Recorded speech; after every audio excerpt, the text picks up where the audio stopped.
All right, we'll go on the picnic later. Yes. What I want, Igor, is to create a creature 10 feet tall with the brain of a criminal and the strength of a gorilla, and yet likable. I want you to get me some brains and a large kidney and some liver. Yes. And then I want you to go across the road and get me some cornflakes and mayonnaise. Right? Thank you. All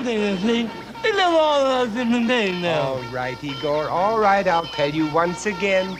Now, I started as a child with a Tinker toy set. In fact, the first 3 times I made the monster, he came out of Ferris wheel.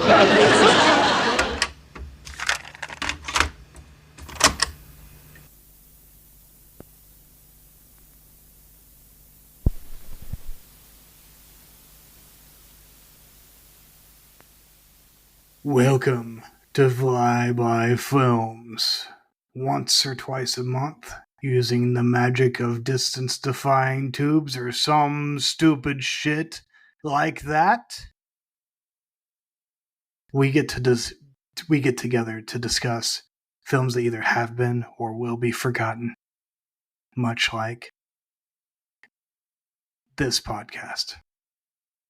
I am Blake Collier, and with me tonight, across the universe, is my friend and co-host, Jamison Barsotti. On this episode, we are discussing two more, that's right, 2 more Vincent Price films for our exploration of 7 Deadly Sins. We are watching The Pit and the Pendulum, a great Edgar Allan Poe story, and Dr. Phibes Rises Again. We have no time for the first film, so we get to the second one. Jamison, sir, how have you been? I'm good. I've been good. How's your week been? It was weird. We we're recording this the same night as the Madhouse and one, so we're gonna get the continuation of the story on this episode. We'll get what's been going on in this past week. It was busy at work, and that was stressful. But I did actually take the last 2 days of the week off, so I'm at the tail end of a 4-day weekend. Oof! Right now, that's brutal. I'm sure it was great, but it's also brutal. Oh, it's brutal that I'm going back to work. Yeah. But it was very nice. We had a big project that was being pushed on Tuesday, and it went down successfully, and everything went real well. And it's still doing well. So that's good because I can't quite take days off. I still have to be a little bit connected to make sure that it's doing well. But I had a good Thursday, and on Friday I took a little adventure and I visited a monastery. What? That's nearby. Yeah. What branch? Orthodox. Russian Orthodox, actually, Russian to be more okay. specific, yeah. So, it is just like less than 2 hours away from where I'm at. It's called the St. Herman of Alaska Monastery. Oh, I've heard of it. Yeah.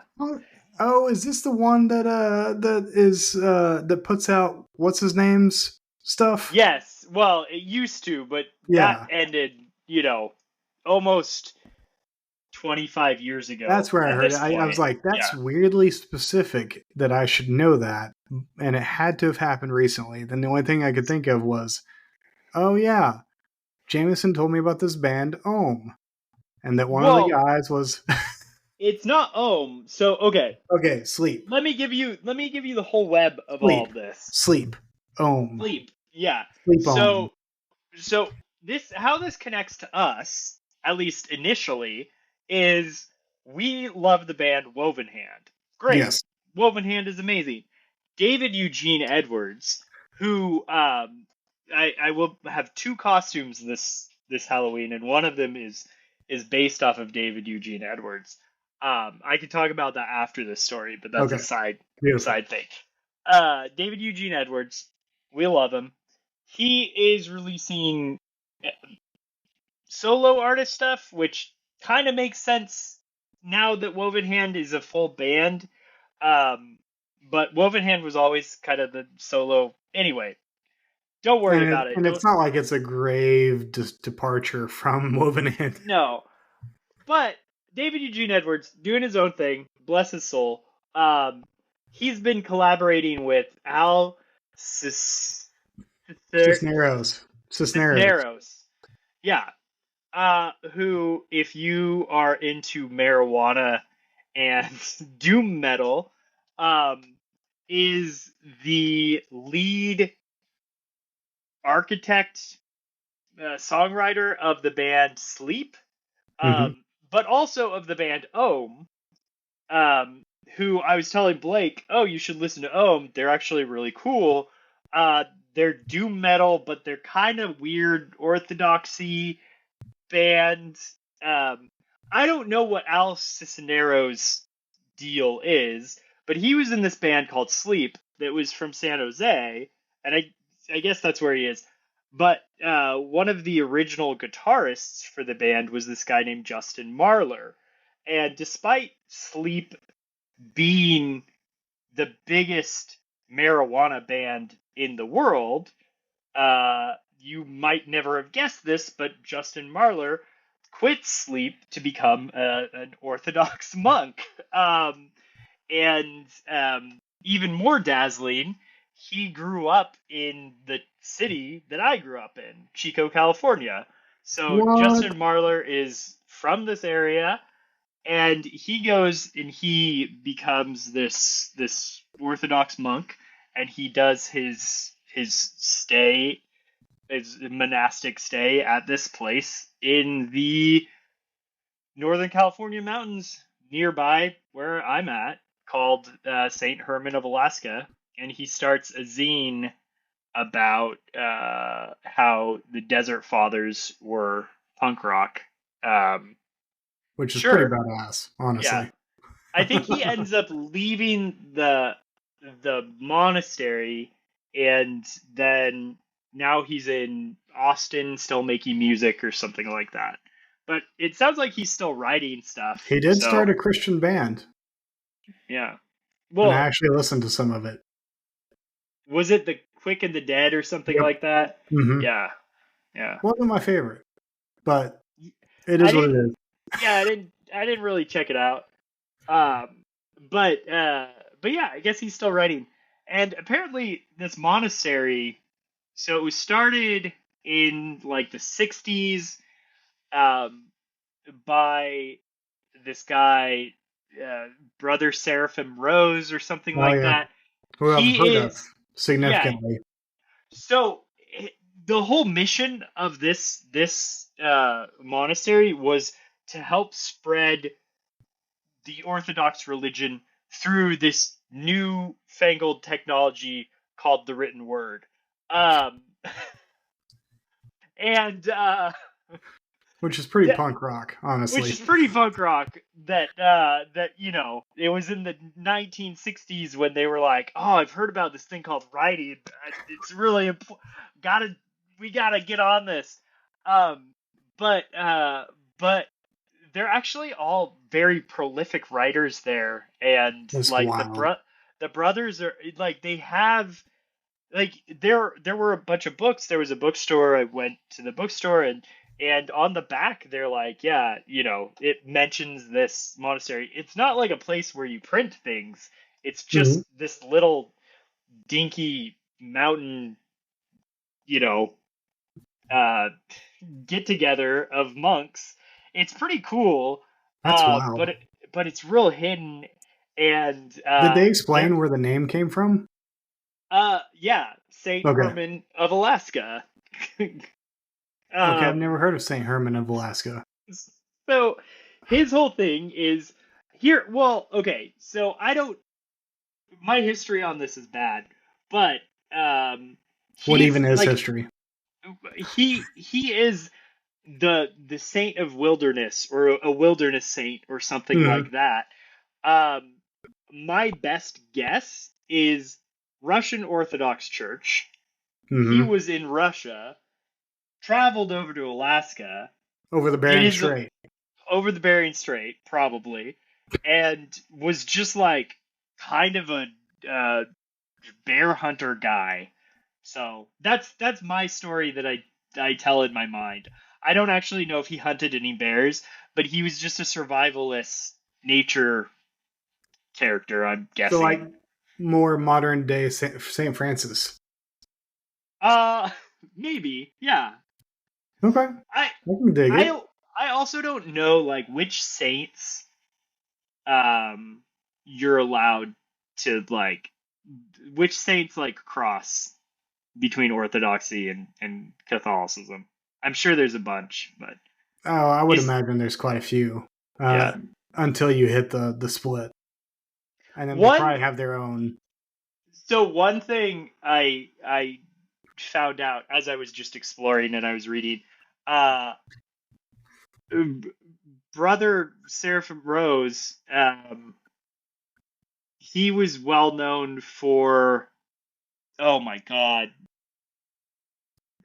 who's that philosophical Catholic guy? Thomas? Merton. No, no, no, no, older. Um, Oh, I oh, Thomas this is Aquinas. Thomas Aquinas. Yeah. I don't know why it I couldn't like think of that on the moment. I know who Thomas Aquinas is. No one needs to like worry for my Like, academic soul. likely Whatever. story. Uh but no, his whole thing was that like in the Orthodox Church, I guess they were shitting on Thomas Aquinas because, It's he's pretty. Honestly, it's pretty easy to do. he's a dirty Catholic. So his whole thing was to like bring him back into the good graces, and so he wrote like positive things about him. Anyway, Hmm. that wasn't all he did, but that was one of the things that he did. Anyway, How fascinating. yeah. So I guess they're just like So you prolific just went up there writers. to see it? Yeah, I had the day off, and I was like, I want a little pilgrimage, and so I did that. I sent them an email saying, "Hey, do you guys just allow day visitors?" Which I think they do. They talk about what to do if you want to visit for the day on their website. They never responded, and I went anyway, and it was fine. I didn't talk to anyone because they were silent and they were just not there. I saw them like run to and fro a couple of times, but yeah. There was like a welcome center that I like went up to and it was dark. They don't have lights. So, Oh, I don't okay. know. I can dig it. Yeah, it's all very like you can call ahead and stay a couple nights and Uh-huh. like eat meals with them and go to service with them. I didn't have that type of time. I was just, Would you have done maybe later. it? Maybe I would consider it. I also want to say I'm not like orthodox. I am Although you are interested. Greek, I am Greek. I so don't it's know. kind of in your blood. It's in my blood. This was more of a curiosity and more of just exploring a little bit more about the spiritual dimension of the geographical location that I'm Yeah, at too. So badass. So is that so what brought up sleep that you mentioned to me, or was that prior? yeah, I had been like looking into all of this, and I was like, oh, Gotcha. you got to check out this band. Yeah, and Gotcha. yeah, I've just been going on a rabbit hole with like sleep and Ohm too lately. So yeah. Sweet. Yeah. So we do want to mention that on Bandcamp there is a 2-track EP of Al Cisneros and David Eugene Edwards instrumental music, Mhm. which blew me away because I don't think I've ever heard David Eugene Edwards not sing in one of his songs. So But it's good shit. Good shit as always. It is. It is. You put DEE on a song. You're not gonna be disappointed. So. It definitely still sounds like Woven Hand. So okay, so David Eugene Edwards' costume. Okay. So did I tell you about Guitar Hero? Did I already talk about this? Vague memory of you talking about it. Do you know about played it again, and you forgot that it Eagles? had a certain song on it. I can't remember what it was. Do you know about the Eagles? Have we talked about the band the Eagles on this podcast? I feel like we probably have at least noted my distaste for them. Okay, I don't like the Eagles. I hate the song Hotel California. As do I. Yeah. Yeah, it's terrible. Anyway, so about 7 months ago, 8 months ago, a couple friends bring up Hotel California, and I'm just pretty quiet, but they're ribbing me about it because they know my stance, and they are like, "Oh, it's such a great song," and it turns into this bit. Another friend of mine, we'll call him Greg, because his name is Greg, suggested that, you know what, Jamie? I bet you would like this song if you learned to play it on hard on Guitar Hero. And then it developed into a challenge. Mm-hmm. Can you play this? The only problem is none of us have Guitar Hero. So I was like, sure, I could learn to play that song on Guitar Hero on hard. I don't think that's the problem. The problem is that it's going to take a bunch of effort to find the equipment and game to play. And I was like, I'm not doing any of that, but I will learn to play it. And it took about 7 of the 9 months to get the equipment. That being said, I have been dutifully practicing the Hotel California on hard. On hard. Did you start off on the easy, or did you just go straight into hard? I just went straight into hard. As you should. None of my friends are going to listen to this before I actually perform it, so I'm going to reveal how it's going to go. Mm-hmm. I'm going to play it on hard, and I'm going to get 5 stars when I play it on hard, and they'll be like, oh, that's great. And then I'm going to be like, I can also play it on expert, you motherfuckers, because you forgot that there is an expert level, which is probably what you meant, but you definitely said hard mode. And then I'm going to play it on expert, because that's the spirit of the thing. And I'm not going to get 5 stars on that, but I am going to complete it. And then you're going to be like, I still fucking hate this song. Well, and then I have to say from the bottom of my heart how I feel about the song, which is not what I'm going to reveal now. I'm not going to tell people because I still need to get it to the finish line. Okay, what my bit fair was. Enough. Anyway, how does David Eugene Edwards fit into this? So, in order to complete the bit, I need to play this in a public forum with my friends. So I planned a rock and roll costume Halloween party on Saturday, this coming Saturday, so the 18th. Oh man, there's some good shit. I like there will be Guitar Hero. Yeah, there will be there's a competition for best costume, and you're supposed to dress up as a rock star. And so my rock star outfit it can be either as someone specific, or it can be kind of a made up rock star type. A trope. Mine, what? Yeah, a trope. Mine is the rock and roll preacher, and so I based it off of David Eugene Edwards, and I was able to take a picture of that. I was able to thrift it. Well, and Kira was able to thrift. She's doing a version of David Bowie. I think his name is Halloween Jack, Ooh, but I okay. do. I dig I it. don't. Yeah. So Okay. she's doing that. Yeah. She gonna There. pull off the kind of like gender bending Tilda Swinton David Bowie business? I think she'll try. We'll see. Okay. I don't. All right. I know she's dyeing her hair for this. So, and That's then about it. I'm gonna wear eyeliner. So Well, there you go. I like Yeah. it. So it's a real quick story on my end, and then we'll get into the movies Oh, sure. because I promised this story. This has something to do with the podcast, and there is a nice segue there because while you were in a group of friends and they were talking about how great Hotel California was, and you were like silent the whole time, that happened to me tonight.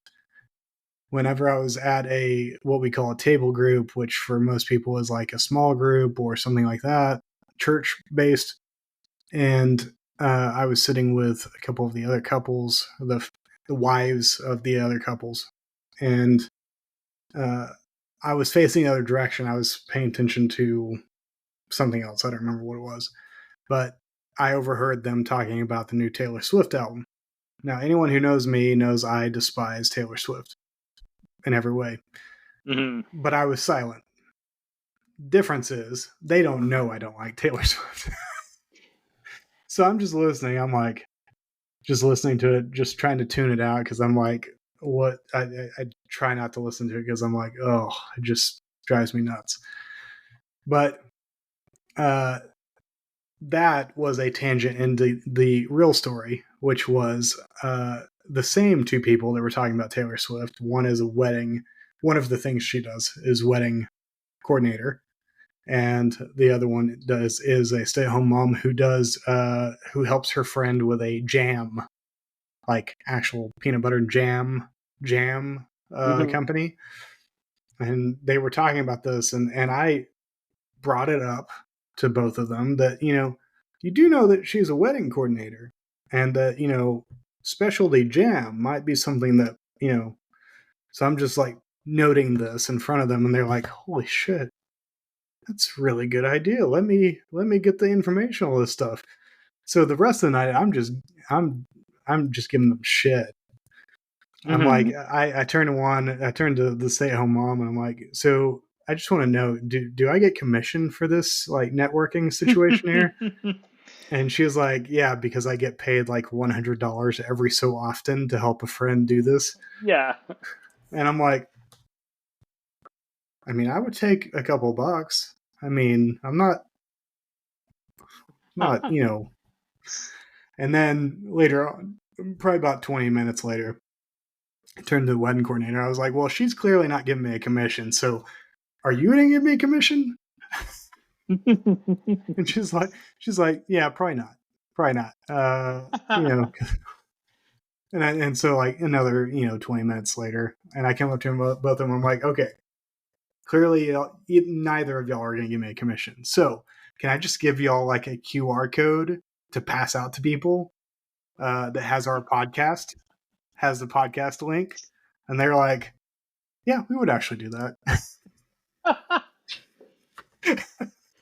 And so the lady who helps her friend with the jam company, she was like, I actually have a friend who is a teacher at Sand Springs, which is a town outside of Tulsa.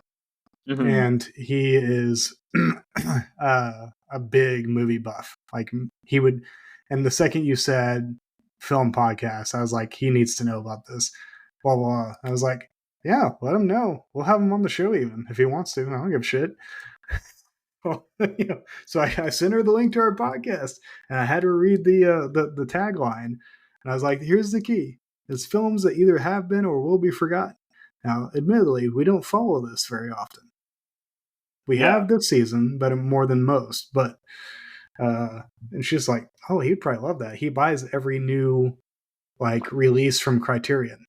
Like he's nuts. He's nuts. Yeah. So anyways, I was like, okay. So there is a world in which we get a few more listeners. That's the end of the story. Yeah, maybe some more guests. Yeah. I feel like that's a surefire way to get listeners Yep. because I know we recently had Ian on, and I feel like ever since then, Ian has been listening to our podcast. So And I giving think us commentary. and giving us commentary. I think that's the way to do it. Is you get Yep. them into the FBF CU Fly by Film cinematic universe by giving them a role in that cinematic universe, Getting them invested. and that's what we just need to do. Is we just need to guest every one of our listeners. And not only this, but we forgot to tell people that in lieu of Jonathan Berman not showing up, in lieu of that guy not showing up, I think we've got a pretty good shot at another filmmaker who is about to show up at cons next year. You gotta learn to pronounce it correctly. Cons. I'm pretty sure they don't say the It's S. cons. Oh, okay.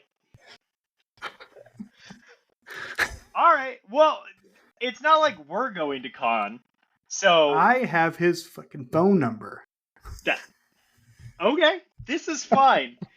And he said yes, he would be happy to do it. Are we gonna talk about his movie, or are we gonna talk about another movie? Oh, now, I mean, I don't know if we'll get to watch it because I don't know if it's actually done yet. But it will be by the time he goes to con in May of next year. So I think we should try to watch it. I think he should give us some screeners. Do you remember this? Do you remember me telling you about this? I remember. Yeah, it's the Orson Welles thing. Oh, yeah, exactly. Am I supposed to? I don't know. I don't know. Fuck. Anyways, doesn't matter. We haven't signed an NDA, so yeah, no, we haven't said shit. Yeah. Yeah. So, I mean, just bring people in, bro. It's a giant tent of forgotten movies. The least amount of effort. Just give them a role to play. You know what, Blake? A couple weeks ago, you sent me this review of our podcast that I had not seen. We should read before. That. Okay, we still got a little bit. Okay, we should read this. I vamp for a little bit until I find it. Yeah, I'll vamp. I am not certain that this isn't just a joke from one of our goofy friends. It's someone we know. It's Loverboy 69 or something like that. Loverboy, no, it's not. No, 69 is in the title. Yeah, 69 is in the title. It's Bobby Terry 69. Bobby Terry 69. It might. So neither Blake and I can figure out who this is, which is fine. We're not trying to Scooby-Doo this. That's the third time that I've said Scooby-Doo tonight, but the first time in this episode. So I'm going to try not to shoehorn Scooby-Doo in the rest of the episode. Anyway, we're not going to try to figure out who this guy is. But there was some very sweet things said in this review. And Blake is going to read it now. The title of the rating and review is potentially the best dadcast around, which is... We're starting off good because he clearly has tuned in to what this show is actually about. Blake presents as bitter, but is clearly a fellow who is afraid of showing how much he really cares and needs a good cry and a hug. Jamison is able to explain why statistics aren't racist, but overlooks how explaining that statistics aren't racist is racist, and he provides a source, and that is the discourse trademark. This show feels like sitting in a booth at Perkins, which I had to look up. I did not know what Perkins was. I know what Perkins is. With a friend and your friend's friend, and refilling your coffee to try to see how long you can stay before they ask you to leave. Cheers. Yeah, that last bit is like, oh, if I could have any way of describing the podcast or what I would hope a podcast would be, Mm-hmm. it's that. So, Yep. I mean, I think we've said it before. The you know the impetus for this is really you and I are friends, and this Yep. gives us an excuse to get together and do something with the friendship Yep. every couple weeks, and Yep. that's a beautiful thing. So It is. anyway, It is. That was 8 months ago, by the way. yeah, no, I didn't know. So I lots. mean, I check every so often. I will check to see if something has popped up, and I usually end up getting only 3 years ago everything I want in a podcast from your wife. Would recommend. That is, I don't think that would be. I don't think that holds up anymore. Yeah. No, she's definitely stopped listening regularly. And then you have our returning guest, Thad Harrington, with his lives up to the name and more of all the film podcasts. This is undeniably one of them. This is definitely a film podcast. Well, maybe it's not anymore. He might need to update that. I don't know if it would I think he needs to pass go in muster. and see if he can amend that. Yeah. I do want to give a shout out to Thad though, because in a couple days, actually I think a week from today, Thad's going to be doing his marathon. So Yep. before Shout our out to next him. recording, yeah, shout out to Thad. Good luck, dude. Listen to us on your run. Just put these episodes on repeat for 4 times, and you'll basically be done. Yeah. Amen to that. Yeah. All right. Hey, let's get into the movies. Okay. So, do you want to start with Pit and Pendulum? Yeah, sure. So, I just want to note, unlike Madhouse, the soundtrack on this is pretty fucking sweet. So, okay. It is kind of. Well, okay, in moments. There's clearly a Moog synthesizer going on in certain parts of this film, which is honestly a little jarring because of the nature of the story being as taking place in the time period it is taking place in. It's very romantic. It's well, and it's also very there's almost a weird historical juxtaposition of the elements there. But I dig it. I wanted it to go more into the Moog, and I think maybe is it Moog Moog or is it Moog? I think it's Moog. At one point I knew, but I don't know. It could be Moog. Anyone listening, please correct. Tell us which one is right. Yeah, if you're a classical synthesizer snob, please correct us. Anyway, yeah, I wanted it to go more into that, but it starts off really kind of psychedelic and weird with these dripping watercolor things, and then you got the synthesizer going, and then it kind of transitions out of that for a little bit, and so I think I was hoping that it would be a little more psychedelic throughout. That's fair. Because of that, but I also tried not to hold it too much against it because I was coming off of watching Madhouse, where I was wanting it to, where I legitimately thought it needed synth. So I was trying not to have that same requirement for this movie. So yeah. What is your familiarity with the Roger Corman cycle of Edgar Allan Poe films? I had seen this one before, so Had you seen any of the others? Yes, I don't know. I don't remember all of the ones that I've seen, but this is actually where my familiarity with Price actually came from. Gotcha. Growing up, but I had since, and I had forgotten this. I had since seen House on Haunted Hill, and a few other ones. I'd seen one of the Dr. Phibes Yeah. movies, and then yeah, but yeah. So I was familiar with this. Okay. Gotcha. Um, so what'd you think?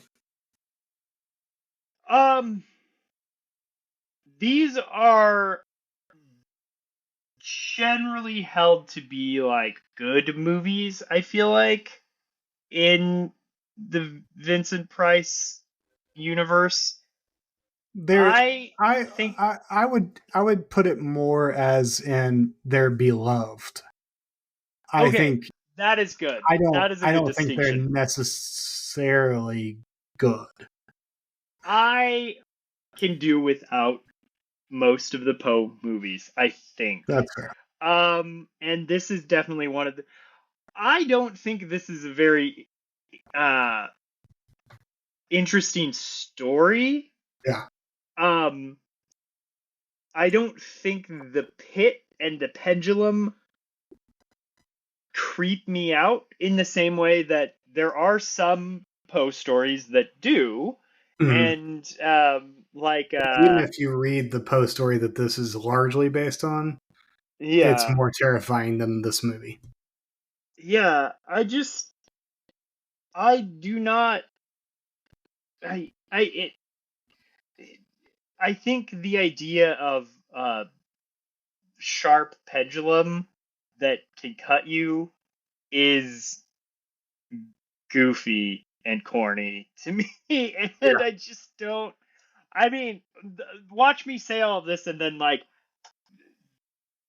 die a slow and terrible sloth-like death where I'm Yeah. like waiting for something to happen. But uh, but yeah, I don't know. Yeah, I go back and forth with a lot of the Corman Poe films.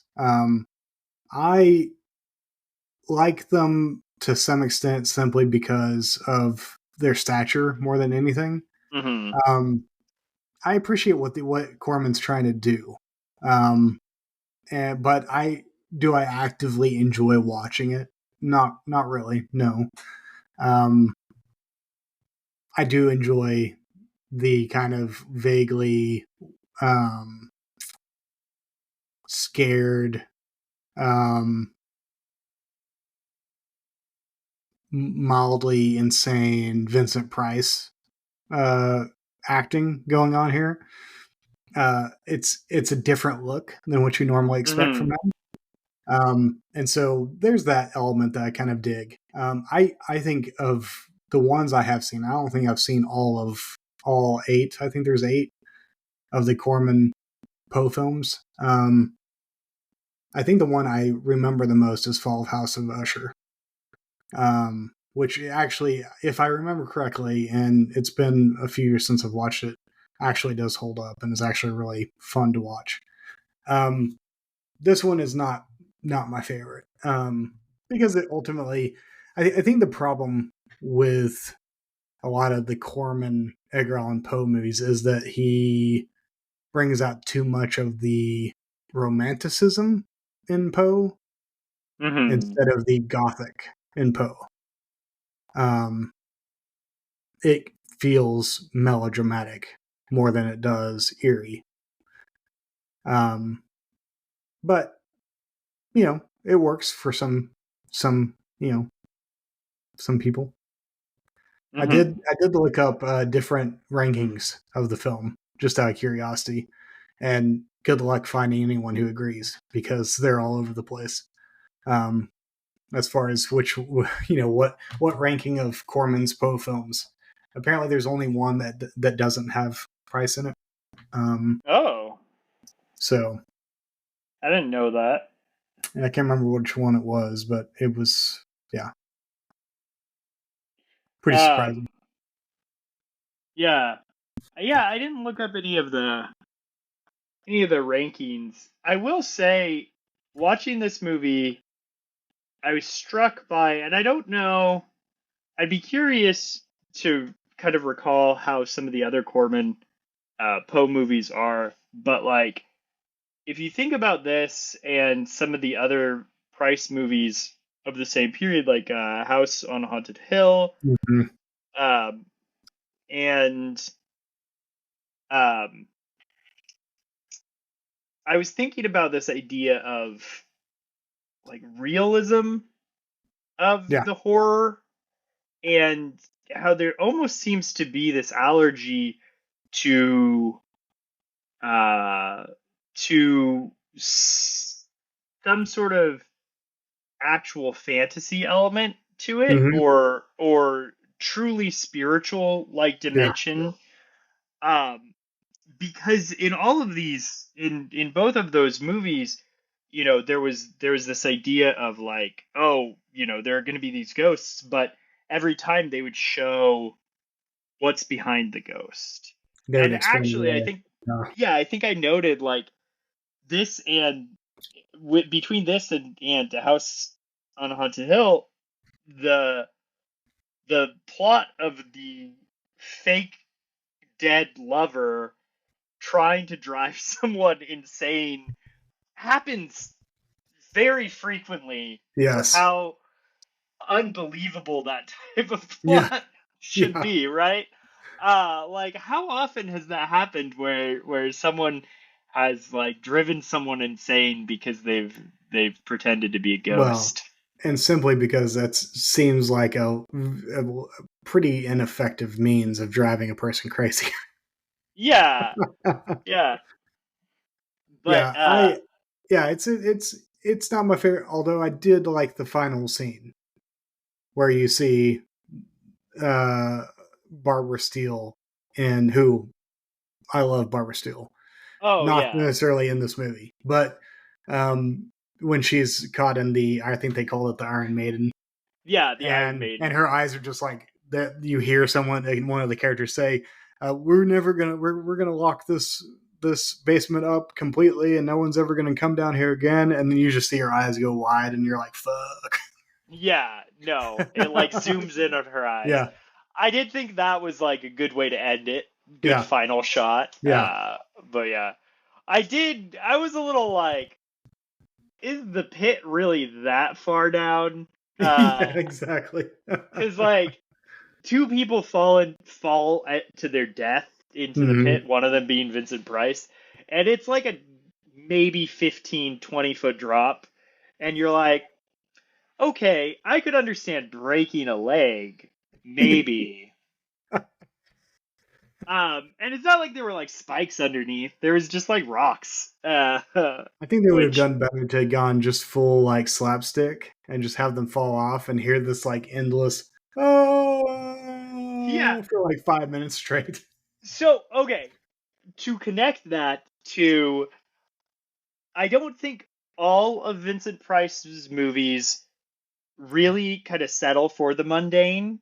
Uh huh. And so I would put like there's these like mundane ones where they want all of the spookiness to be explainable, and then there's this other level where it's not quite like delving into like real demons or Mm-hmm. ghosts or anything like that, but it's like camp, Yeah. and you get things like the wax face that Yeah. can somehow magically move as he wants it, and it's these things that like don't make any logical sense, Mm-hmm. but they create some sort of magical feeling. And I think that's a really beautiful thing that you get through Vincent Price's movies, and I don't necessarily think they were even attempting to do this in like a intentional sort of way. Yeah. It feels like this is an organic thing that gets created where, oh, I've made this movie where there are magic masks that do this thing, or other like weird campy things that where you're like, doesn't need a logic behind it, it just is. And it creates this weird middle ground. Mm-hmm. Yeah. Yeah. No, I totally agree. And the campy tends to be really kind of a mind fuck in a lot of ways. Mm-hmm. because it's not like campy in the way that like 90s straight to video is campy. It's like, no, this is like Susan Sontag. Like, this is what she understood as camp. Like, it's surreal. It's playful, yet it's also kind of grotesque in some ways. And so just that it's real and yet it's unreal. Like, it's that kind of weird liminal space between a lot of different counter ideas. Yeah, it's interesting because I would almost say, to me, as kind of a layperson who doesn't know like the academic ideas of Sontag's, campiness, but like the examples that you gave, so you've got like 90s campiness, which is almost like a budgetary issue. They didn't have the budget for this, so they just didn't do it. Whereas in these examples, they are clearly building something. They just don't know how to explain it. And, they create this ornateness, and they're like, well, it doesn't need to necessarily be connected to anything. It just needs to be, provocative. It needs to be provocative, and yet somehow it needs to resolve in such a way that's satisfying. It's odd. Like, I don't even like, my understanding of academic idea of campiness does not go beyond Sontag, because I think she's one of the few people that has actually talked about that. And so I've read that essay that she wrote, and that's about it. But I mean, it fits. Like, there's budgetary constraint, and then there's the films that we've been watching where it's like, no, they came to a point in production more than likely, and they're like, I don't know how this is going to actually resolve, so let's figure out something really fucking crazy that's satisfying, and yet if you think too hard on it, it's going to fall apart pretty easily. But it won't matter, because in the moment it's building towards something, and then it reveals, and you're like, oh shit. It's only on thinking on it later, once you've had that experience, that you start to realize that no, it doesn't work logically, but it works in spades emotionally and cinematically. Well, and the great thing about storytelling is it's not in the real world. You don't need it to make logical sense. It needs to make cinematic sense. And if you get people to buy into the emotion of it, they will fill in.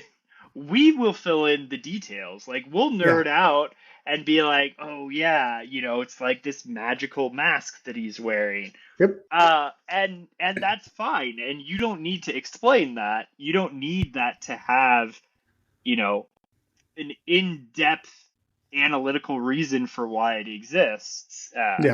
But it is harder to make because you end up having to take risks. Like, I wouldn't know that would have worked until I watched it. And I can't imagine being in the director's chair or Vincent Price's chair, or like all the other hundreds of people that are coming together to try to make these things, to somehow guess, oh yes, this piece of illogical nonsense that we are building to is going to feel this way when you're watching it 100 years later. Not 100 years, but so many years later. I would have never, that seems like such a magical event to have made something like that, which is cool. Anyway. Yeah, it is cool. Yep, for sure. Sloth, though, does it match Sloth? Sure, why not? I think it's actually pretty smart if you take it as he actually did accidentally kill his wife. in that he was not taking the proper precautions and checking to make sure she was alive. Yeah. He was being slothful. He's being lazy. He's like, I could do that one final test, but pretty tired. I think I should just go to bed. Yeah. But he didn't, right? No, he didn't. Yeah. I will say, I think it fits. You did mention something interesting, which was Vincent Price kind of plays slightly different type in this movie. He's very, very. He's actually closer to his House of Wax character, where he's kind of like, a softer, more artistic guy. Mm-hmm. And they kind of try to give the psychological explanation for that, but yeah, I don't know. Yeah, I think more that Sloth was always going to be a hard one. Yeah, and that's fine.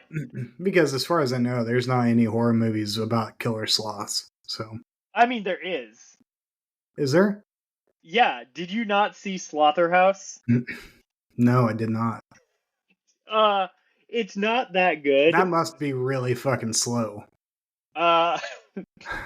Yeah. No, it's about a killer sloth. It came out last year. That seems like... Is it a really fast-moving sloth? I don't remember what. Honestly, I watched it, and it wasn't worth it. I just remember at the end, someone goes, "It's a slaughterhouse." Oh, and then God. they all are like, "Ah." So, yeah. So Sloth was going to be hard regardless. But yeah. I think it's about time to get into Dr. Phibes, because that's where the real shit goes down. Pride. The pride of Dr. Phibes rises again. The pride of Phibes. You know what? There was supposed to be a third Dr. Phibes movie. As there should have been. And it never got off the ground. Yeah. I wonder why. I honestly don't know, because these were, well, I think this one was less of a hit than the first one. But I would bet money that Pride would have been in the title of the third one. The Pride of Dr. Phibes. Of Dr. Phibes, where he That's has fair. he has his little animatronic babies. Oh my God. Yeah. Okay, so we just got it. We got to talk about the main elements that are in both films, because you've seen the first one, right? I haven't. I've seen this one twice. Oh, this is the only one? You've seen this one twice. This is the one you've seen. Okay. Yeah. I had never seen this one. I've seen the first one. But the animatronic band, the organ that just somehow appears in all the places he's at. The wife in a glass tomb. These are all elements that, and the nice plug-in device that is apparently so genius that makes his voice sound like he's on a radio. Mm-hmm. Meanwhile, Vincent Price has to spend the whole, 3 hours of both movies saying nothing. He does not move his mouth. It is all narration, basically. Mm-hmm. But holy shit, these films are fucking weird. They are beautiful. Oh man, I love it. I love every minute of it. But good lord, talk about going for the fences, man. Yeah, it's everything but the kitchen sink, and then we'll throw in the kitchen sink at the end. We might as well. The entire movie is constantly hovering above a shark. It is crazy. And then you didn't even mention Volnavia. Oh, Volnavia, yeah. who is Oh, my precious Volnavia. beautiful, Maybe underappreciated. robotic? That's what Kira thought, but no, I think she's just like a what's his name in oh my god in Nosferatu, or in not Nosferatu in uh Dracula. I can't think of shit today. Oh, I don't know what it henchman. is. Yeah. The Yeah, I know. guy, Yeah. Shit. Yeah. I know who you're talking about. yeah. So it's like she's like that guy, except it's the '70s and she's much more beautiful and whatnot. And Busty. Yep. And busty, yeah. And Yeah. actually, she's different. It's a different actress between the two movies. Oh, I didn't even notice that. I didn't even think to Yeah. look that up. The only reason I was like, what? Who is this? And then I was actually trying to answer the question of is she a robot or not? Yeah. And so I was looking up her character on the internet, and I discovered that. Because she almost plays like she's like under the like a spell, like a voodoo spell or something like Mm-hmm. that. Like the old school zombie. Not Mm-hmm. like the living dead, but like old school like voodoo magic that Yeah. you're placed under a spell and you're just like lifeless almost. Mhm. Yeah. So I don't know if it makes sense to explain the plot No, of this no, it movie. doesn't. Because you're going to be just as confused as you are watching it. But I do want to point out this is Dr. Phibes. Do you know what Dr. Phibes is a doctor for? I So forgot. he's an organist, but he is a doctor of theology. Oh. So, which actually explains why he's so fascinated with Egyptology in both movies. So if That is I hilarious. do know a bit about the first one, but the first one has he kills people using the plagues of Egypt. I do remember that. Yeah. Yeah, and then in this one, he actually goes to Egypt and And just kills people in fucking weird ways. dude, I was all for it. He The just, Scorpion was the greatest, I think. yeah.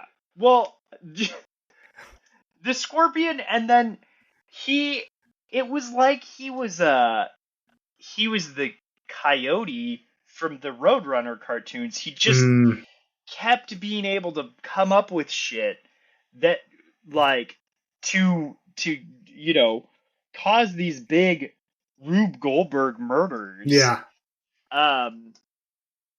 Yeah. I mean, it felt like Saw at moments. Yes. Yeah. So again, getting back to this like inspiration for a lot of these movies, like, yeah, this is clearly an inspiration for the Saw movies. And I think I went on to read some reviews and they also mentioned Saw. Like, there's definitely a connection there. Yeah. But yeah. It's what pretty. Did you think of Vincent Price's character? It's great. I mean, I can't. I honestly like. I don't think I have it in my heart to say anything negative about this movie. Like, it's just so fucking fun. It's not perfect, sure. No. But it's fun. But good luck finding anything like it in the history of film. You know what I was thinking of as I was watching it? I was like, because this question of like, how does he get his fucking organ everywhere? And like, they're like traveling, and he clearly like has a lot of money, and so do his rivals in the movie. Like, there's this guy who that whole subplot's a trip too. This guy who is also going after the waters of life or whatever MacGuffin thing, that they're going after. but I was like, man, I feel like I've seen this genre recently, and it's the rich people acting terrible genre. And I was Mm-hmm. like, oh, you know what these recent examples are missing? They're missing a psychopathic murdering Organist guy organist who is looking for eternal life with an animatronic band with an animatronic band. that is actually made up of humans. Because if you look close enough, it's clearly human beings Yeah, underneath. yeah, yeah. So, Mike White, if you're listening and you need input about the next season of White Lotus, uh, you need a Dr. Phibes in there. Yeah, So, yeah. I mean, go absolutely. full shark, man. Yeah. Just exceed the shark. Exceed the shark. Ride the shark. Don't Ride just it jump hard. the shark. Yeah. No, this. I mean, the whole time I was watching this film, I was just like, what is going on? Like, were these writers on crack when they wrote this? Because holy shit, like, I couldn't even come up with this shit in my head. Like, No. I mean, it does kind of make me sad that, like, you don't get movies like this. Like, okay, Mandy is like the closest thing that I could think of recently. And now that I'm thinking about it, the color schemes mm-hmm. in that movie, I'm wondering if Panos, I don't remember, Cosmatos. Yep. Cosmatos, yeah, was using this as reference material. Like, his movies are a lot darker than Dr. Phibes. I don't think you come out of Dr. Phibes feeling like disgusting, Yeah. but yeah. But even then, like, Mandy did come to mind while I was watching this, but I also thought to myself, like, yeah, Mandy doesn't even go this weird. Like, Yeah. Mandy's weird, but it's like it only goes like it's still internally logical within the world it's creating. Hmm. There's nothing internally or externally logical about this film. Yeah. And you know what? I don't care. It's a lot of fun. Yeah. I think this is what I mentioned this maybe in the last recording, but Vincent Price, he's in his 60s at this point. Mm-hmm. I think he lives until he's 82. He actually died of lung cancer. Um, but he's in his 60s. This is well into his career. Mm-hmm. He's looking back, being kind of this campy horror actor, and he's just such a good sport. Like, Yeah. someone came to him with this idea, and he's like, "Fuck yes, let's do this," and he gives it his all. And I love it. I love that he never got tired of this shit. He just was like, Well, let's just keep upping the ante. he really is the Fred Rogers of the horror community. Like, Mm-hmm. because from what I heard and from what I've read, he really was just like the nicest guy. Like, he just was. He like had his own cookbooks and stuff like that. He's like, he That's was just you know living high on life, man. that's good, and I it sounds like it was good to him. Um, You know why he got lung cancer though, right? the mines. Well, that, but also all the smoking hot babes he had over the years. Oh, the smoking hot babes. Yeah.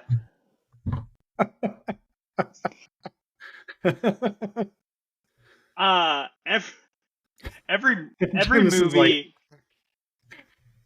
Every movie, no, that was a good one. Every movie, Kira's like, why is his hair so bad? Pretty funny. But yeah, when you classic. he's got the confidence for the Smoking Hot Babe. Okay, so real quick question before we end this episode. I think it's pretty clear Pride works for this. First off, I mean, everything about this is about the pride of really rich, fucked up people. Real fucked up people. But shit, I probably forgot the thing I was originally going to ask. Oh well, it doesn't matter. Yeah, so Pride. All's well that ends well. No, it had nothing to do with that. I was just trying to get that in before. Okay. Yeah, doesn't matter. So, we are nearing the end of Vincent Price October. God, we still got two more movies though. We do have 2 more movies, but 1 more episode. Yeah, that's true. Do you want to plan to do a ranking next episode? Yes. Okay, good. Definitely. Because I don't want to spoil it, but Phibes is definitely in the top quarter of the ranking. Oh, but definitely. I don't. By far. There's competition. So There's still the one of the films that we're watching next time, though, I have not seen before. So, okay. Actually, the 2 movies that we are watching on the next episode, I'm very looking forward to. I haven't seen either of them, and everything I keep reading, which is light. I'm not going in depth because I want to go in as fresh as possible. I'm reading good. It's telegraphing good things for good me. vibes. So, which is a great way to end Halloween. I'm so looking forward to it. And we'll be releasing that episode on Halloween. So, yeah, buddy. Yeah. Get ready for Halloween. Get ready to scream and scream again. All right. Bye. Bye.